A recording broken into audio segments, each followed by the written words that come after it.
શાંત અને સલામત ગણાતા રાજકોટ શહેરમાં 31 ડિસેમ્બરની રાત્રે બનેલી ઘટનાથી પોલીસ ઉપર કાળી ટીલી લાગતા અટકી ગઈ। આ ઘટના બાદ રાજકોટ શહેરની શાંત અને સલામતીની છાપ સામે અનેક પ્રશ્નો ઊભા થયા। 31ની રાતે પોતાની ફિયોન્સી સાથે હોટલ સિઝન્સમાં આઈસ્ક્રીમ ખાવા ગયેલા કોન્ટ્રાક્ટર અને તેની ફિયોન્સીની કારને આંતરી પોલીસના નામે 4 લુખાઓએ પોણો કલાક સુધી હેવાનિયત આચરી રૂપિયા પડાવવા માટે કારસો રચ્યો હતો।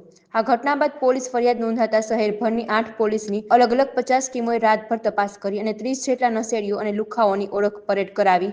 અંતે નકલી પોલીસના સ્વાગમાં રચીને લૂંટ ચલાવી, ખંડણી માંગી, અપહરણ ગુનામાં સંડોવાયેલા 4 નરાધમોને ઝડપી પાડી કાયદાનું ભાન કરાવ્યું।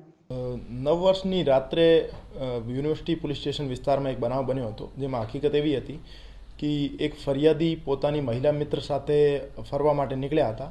તો રાતના 1 વાગ્યાની આજુબાજુ રેસ્ટોરન્ટની બહાર નીકળ્યા હતા, ત્યારે એમના પાછળથી એક કાર આવી જેમાં 4 માણસો હતા।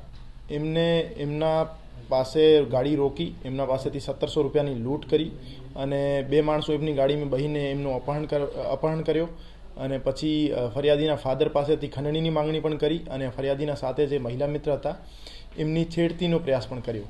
તો આ બાબતે યુનિવર્સિટી પોલીસ સ્ટેશનમાં ગુનો દાખલ કરવામાં આવ્યો છે અને 4 આરોપીઓની ધરપકડ કરવામાં આવી છે અને ચારેય આરોપી ગુનાહિત ઇતિહાસ ધરાવે છે। અત્યારે પોલીસ કસ્ટડીમાં છે આરોપી અને આગળની તપાસ ચાલુ છે।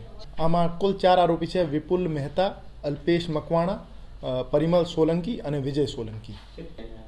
આમાં 4માંથી એક આરોપીએ પોલીસની ઓળખ આપી ફરિયાદી પાસેથી એમના આઈડી કાર્ડ માંગ્યા હતા અને કીધું હતું કે તમે અડધી રાત્રે મહિલા મિત્ર સાથે અહીંયા શું કરો છો, અને આવું કહીને ડરાવી ધમકાવીને એમના પાસેથી પૈસા પડાવ્યા હતા અને ખંડણી માંગવાનો પડ્યા, એમના ફાધર પાસેથી ખંડણી પણ માંગી।